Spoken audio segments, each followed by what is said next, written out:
Warga Fesnuk, belum 1 hari semenjak kita merayakan HUT RI yang ke-81, Dirgahayu Republik Indonesia, semoga Indonesia semakin makmur, adil dan juga sentosa buat warga negaranya. Anak Fesnuk itu udah dapat ban meme, mungkin dalam beberapa hari ke depan. I mean, look at this. Belum 1 hari anjir dalam pengibaran gambarnya ya, dalam pembentangan fotonya tiba-tiba udah jadi bahan timpa. Orang kenapa pada berani banget dah. Well, di video ngopi kesempatan kali ini kita bakal bahas bareng-bareng di video ngopi spesial 17 Agustus 2026. Gue di sini bakal coba menyelam beberapa postingan yang ada di Fesnuk. Jadi bagaimana kondisi TL gue di tanggal 17 Agustus 2026? Kita bakal sama-sama bahas, termasuk doxlian dari gambar ini. Jadi selamat datang di Ngobrolin Persoalan Indonesia bersama gue, your favorite Uncle Om Ray. Izin buat Om Salesman sedikit ngambil bahan kontennya ya. Ya, jadi Fesnuk lagi ramai banget orang-orang pakai gambar ini sebagai bahan timpaan. Jadi ada tim terjun payung yang membentangkan gambar tertentu, terus habis itu gambarnya ditimpa sama gambar-gambar yang mungkin ditemukan sama orang-orang di internet. Jadi yang gue temukan ini Fesnuk. Terus ada juga yang nimpa bendera merah putih, mana ya ini. Terkait doxlinya sebenarnya bisa langsung temukan saja dalam liputan CNN Indonesia dengan judul Atraksi Mukau Terjun Payung Victory Jump oleh TNI dalam peringatan HUT RI yang ke-81. Ya, jadi ini adalah salah satu rangkaian perayaan kemerdekaan Indonesia yang ke-81 di Jakarta, di mana ada atraksi terjun payung dari Tentara Nasional Indonesia. Kalau nggak salah, pembentangan itu ada 3 gambar. Bukan 3 gambar, ya pokoknya 3 yang dibentangin. Yang pertama bendera merah putih, yang kedua logo HUT RI yang ke-81, dan yang ketiga itu merupakan foto dari presiden kita yang sekarang, yaitu Pak Prabowo Subianto. Jadi beginilah sedikit liputannya, ini keren banget anjir. Gila, gue pengen banget men jadi tim terjun payung. Ya, ini gambar pertama ya. Indonesia berdaulat adil dan makmur. Nah, ini adalah gambar yang kedua. Gambar Presiden Republik Indonesia ya. Terus yang ketiga harusnya bendera merah putih, tapi pembentangannya nih kagak yang berenam, tapi cuman 1 orang doang ya di bawah para layangnya. Jadi nggak mungkin bendera merah putih, ini doxli gambar yang lagi ramai di Facebook. Nggak mungkin bendera merah putih, dan sepertinya secara POV nggak mungkin juga logo HUT RI ke-81. Jadi peluang terbesar yang ditimpa adalah gambar dari foto presiden. Orang-orang tuh nggak ngerti gue dapat keberanian dari mana, men. Ya, semakin lu scroll lu bakal menemukan banyak banget orang-orang yang timpa. Gak cuman bendera merah putih doang nih, tapi masih banyak lagi. Tergantung bagaimana rajinnya lu dalam nge-scroll Fesnuk. Prediksi gue dalam beberapa hari ke depan mungkin bakal banyak gambar yang menimpa doxli. Tapi kalau misalnya ngomongin soal bagaimana liputan atraksi terjun payung yang memukaunya ini, orang-orang justru pagi tadi ya salah fokus sama bagaimana warna langit dari Jakarta. Karena kelihatan pengap banget. Apalagi dengan berita beberapa hari yang lalu kalau misalnya Jakarta hampir masuk ke dalam peringkat pertama kota dengan kualitas udara terburuk gitu ya. Sekarang berapa nih? Malam-malam ada yang 200 di Dahu tuh, daerah Banten. Cuman di sini bahkan sampai ada warningnya. Take precautions, reduce time outdoors. Gue mah yang mind blowing tadi pagi coy. Sumpah waktu iseng nge-scroll di Kalimantan ya.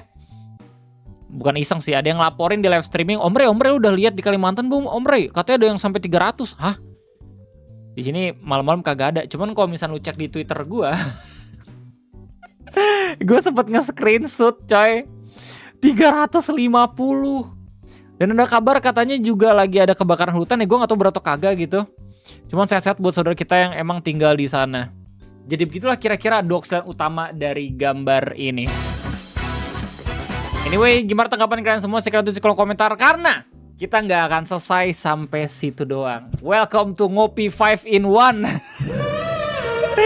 Jadi dalam pembahasan kali ini, gue pengen lu semua nemenin gue gitu di 17 Agustusan untuk nyari pembahasan ngopi only in Fesnuk. Tadi lagi rame banget ya soal perkara gambar ini dan udah selesai juga dibahas. Sekarang kita bakal masuk ke dalam pembahasan yang lain. Ini sebenarnya nggak yang 17 Agustusan. Kalau nggak salah tuh beritanya rame di tanggal 14 Agustus. Ada kabar katanya tangga JPO depan gedung DPR menghilang. Tangga JPO buat lu semua yang pernah demo sekali depan gedung DPR pasti tau lah seberapa fungsionalnya tangga ini gitu. Dan dikabarkan katanya di awal bulan Agustus itu menghilang. Jadi beginilah kira-kira beritanya dari Liputan 6. Lagi jadi sorotan, jembatan penyeberangan orang di depan gedung DPR yang tidak lagi memiliki akses tangga. Pembongkaran tangga diduga karena JPO sudah jarang digunakan warga. Tapi ada juga yang mengaitkan dengan masalah keamanan. Gue inget banget ya beberapa tahun yang lalu waktu ikut demo sama Andri. Jadi itu pertama kali gue ngerasain bagaimana gas air mata. Itu ada beberapa kreator-kreator yang ikut mantau tapi di atas tangga ini.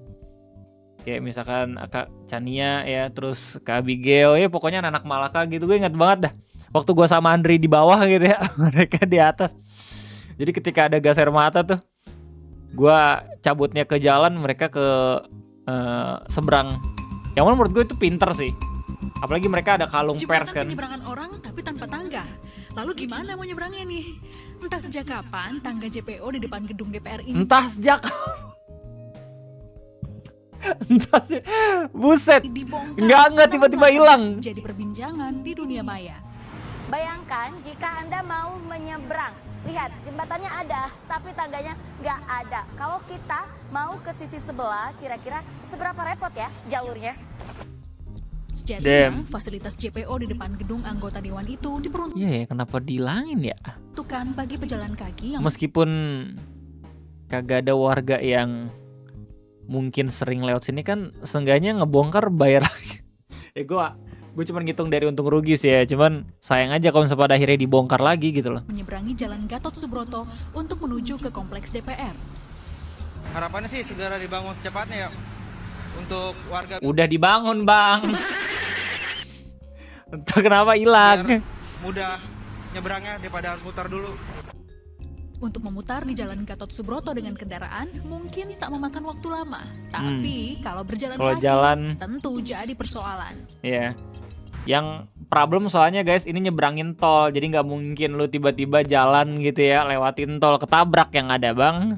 Wah, ternyata membutuhkan waktu yang cukup lumayan. Dari titik saya berdiri tadi, JPO yang mengarah ke Slipi, untuk menuju ke seberangnya menggunakan mobil saja, saya membutuhkan waktu 6 menit 52 detik. Oh, Tadi kalau itu saya pakai cek kendaraan. kalau kita jalan kaki, waktu yang ditempuh sekitar 25 menit dengan jarak 2 km. Lumayan ya? Banget. Gubernur DKI Jakarta Oke, ini kita butuh banget tanggapan dari gubernurnya kayak gimana ya. Pramono Anung menyebut JPO itu bukan dibangun oleh Pemprov DKI Jakarta. Meski Interesting. demikian, Pemprov DKI Jakarta akan tetap merawat JPO jika masih dibutuhkan masyarakat. Oke. Yang ada di Senayan itu adalah JPO yang dulunya dibangun oleh Kementerian PUPR. Dan Pemerintah bagi pusat pemerintah berarti DKI Jakarta, PUPR tuh. semua JPO yang masih bisa dan diperlukan tentunya kami merawatnya. Iya kan? Banyak Random banget tiba-tiba. Warganet yang mengaitkan pembongkaran tangga JPO di depan gedung DPR terkait masalah keamanan. Keberadaan JPO memang kerap jadi akses massa menuju depan gedung DPR saat unjuk rasa. Tim Ya, lu lihat kolom komentarnya. Gedung rakyat mall nggak boleh takut, tapi gedung wakil rakyat mau takut. Ini berkaitan dengan rencana demo, takut sama rakyat tapi maling. Damn. Ya, ini nggak main-main. Apa yang dikabarin sama Liputan 6 bener-bener ya di kolom komentarnya diperlihatkan gitu loh. Alright, itu topik kedua kita. Gimana tanggapannya? Sekali lagi silahkan tulis kolom komentar ya. Di Facebook pun ini nggak terlalu beda jauh kolom komentarnya. Masuk ke dalam pembahasan yang agak buat otak fresh. Ya tadi meme, terus tiba-tiba tangga JPO ada yang hilang. Sekarang sedikit hiburan. Ada dokumentasi di daerah tertentu yang bisa lo lihat. Ini adalah lomba tali tambang. Dan ada satu orang yang kelihatan jumawa banget. Tapi ternyata alih-alih dia membawa kemenangan, dia malah dark system. Lu lihat baik-baik. Ngapain coba? Bang, lu belum menang, Bang. Iya, elah gimmick ya, astagfirullah. Tapi dia at least menghibur loh. Emang di lomba 17-an tuh kompe malahan gimana ya, gak seru gitu loh buat dilihat. Emang harus ada badutnya. Bro tidak nonton? Iya elah. Malah tim lawan yang menang. Ditaunting banget. Habis lama ditonjokin di kelas, udah sok kalah pula. Kau ini gede tenaga gede nggak? Soalnya emang temen lu ngandelin tenaga. Ya sebenarnya kalau misalkan setahu gue ya, setelah nonton Squid Game tentu saja, yang paling berpengaruh dalam lomba tarik tambang tuh di barisan paling belakang. Depan emang cuman gaya doang, tapi emang tenaganya tetap diperlukan gitu loh. Alright, kita bakal masuk ke dalam another video random yang gue temukan di Facebook. Ini di share sama bule namanya Patrick Precour, yang dia menemukan sebuah footage ternyata berita ya dari Indonesia. Terus habis itu lu bisa ngelihat kejadian namanya live not tap. Apa tuh Bang Ray? Not tap. Nah, lu lihat sendiri. Ini kocak banget. Ini rame di luar negeri.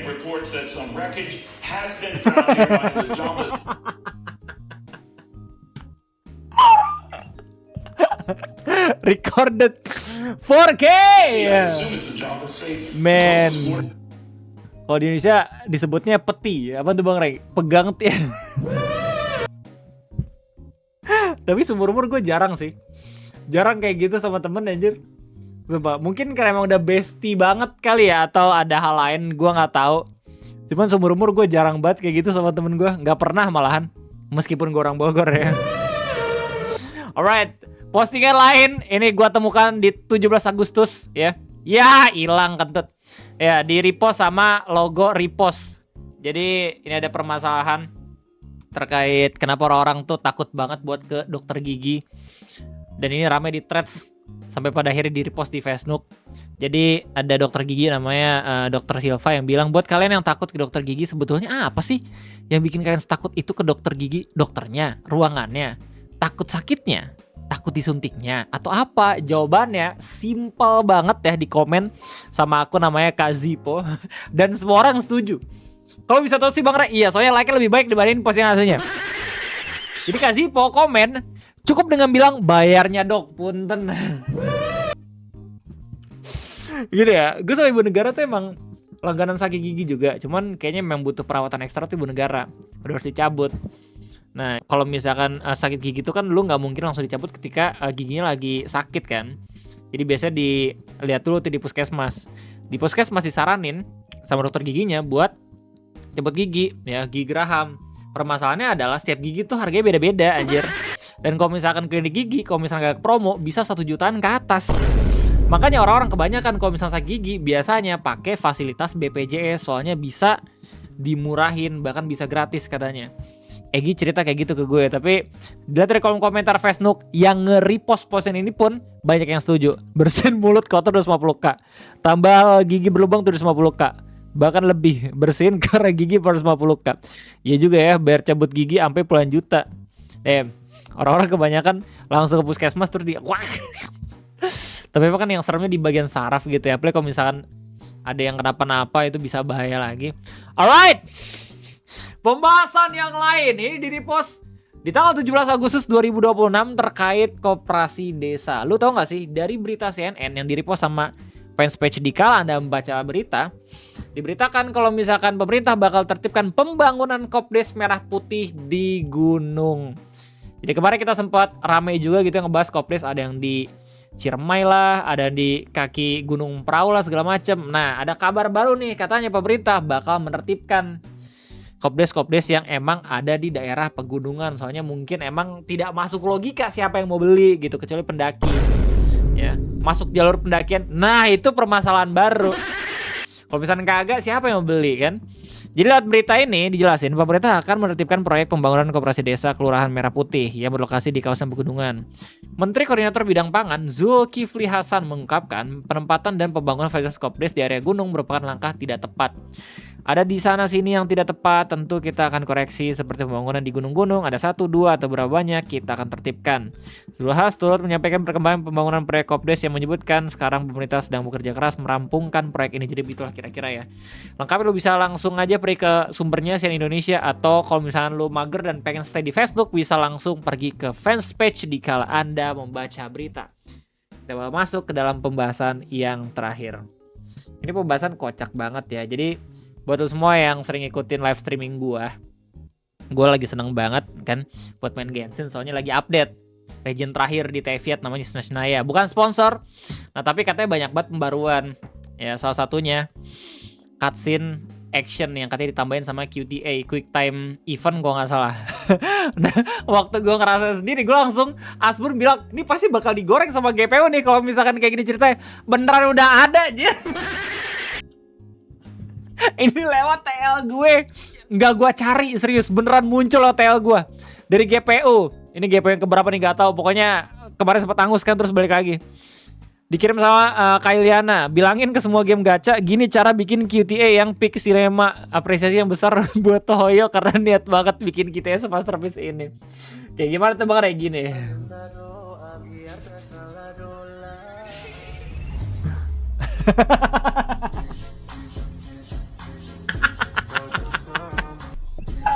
Ini World Quest guys, buat Rare Quest, tapi tetapnya tidak bisa menjadikan alasan gitu. Apalagi dibandingin sama Expedition 33 gitu, susah ya, tidak ada celah sama sekali. Dia hey, at least musiknya bagus dan ini ada lore-nya kocak. Alright, kayaknya itu aja yang bisa gue sampaikan terkait postingan apa yang gue temuin di Facebook tanggal 17 Agustus 2026. Sekali lagi, semoga negara kita semakin makmur, sejahtera buat masyarakatnya. Semoga mereka pada bahagia gitu ya. Dan semoga mereka pun bisa tetap senang dan juga damai hidup di negara ini. Jadi cukup sekian dari gue, terima kasih banyak dan sampai jumpa lagi nanti di next video ngopi. Gue udah diri, sampai jumpa.